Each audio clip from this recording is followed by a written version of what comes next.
Niggas be in them crackers courtroom, don't be understand what the fuck they do. I understand everything the motherfuckers be saying. They be coming in that bitch like, Your Honor, my lawyer. As you see, my client comes from a broken home, being solely raised by a grandmother who works 2 jobs, even on the weekend. If we systematically allow the courts to adjudicate this young man, we won't be a part of the solution. In fact, we'll play a major role in the forever going problems that increasingly plagues urban America. And then the state say, Objection, Your Honor! To let this menace back into our society would be a grave mistake. Let the records reflect that Mr. Thompson scores out to life without any possible chance of parole. Therefore, it's imperative that the courts focus on the defendant's criminal history instead of his ethnic background. And then the judge say, Mrs. Thompson, you got anything to say? Yep, growing up without a father in my motherfucking household. I had to be a man a long time ago. Introduced to the game at a young age, while my peers all hung out at the arcade. The reason why I never talked about my problems, because you had your own and still haven't solved them. You labeled me as a kid who couldn't cope with life, but you could never understand unless you're poor and black. First day of school was like the last day. While you was playing volleyball, I was searching for that fast pay. My granny's holding down a job or two. We had to make ends meet, so I got mine off the avenue. Cash flows through the inner city streets, and I thank the Lord for giving me survival instincts.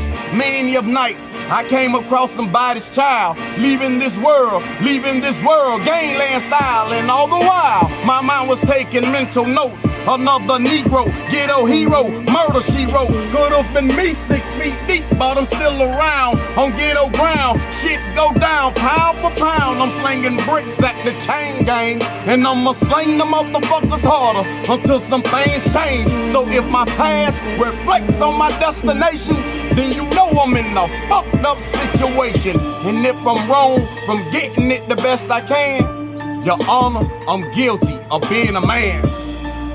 And then the judge go to saying some shit like this here. Before I release the jury of your peers for the liberation, Mr. Thompson, I would like you to further elaborate on your upbringing.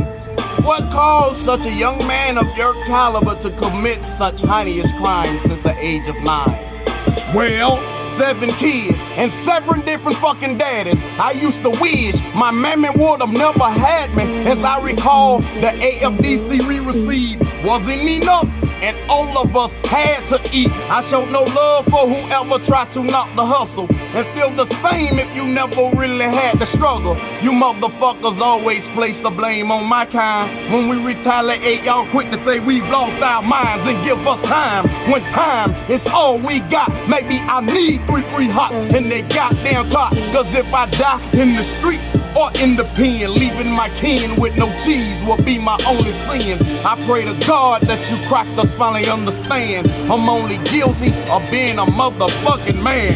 And then the jury come in that bitch and they be like, the jury has reached this verdict. Count 1, trafficking cocaine, we find the defendant guilty. Count 2, battered on a law enforcement officer, we find the defendant guilty. Count 3, resisting arrest with violence, we also find the defendant guilty. But due to the extenuating circumstances that surround the case, Your Honor, we, the ladies and gentlemen of the jury, are only forced to find the defendant guilty simply of being a man due to the unusual circumstances.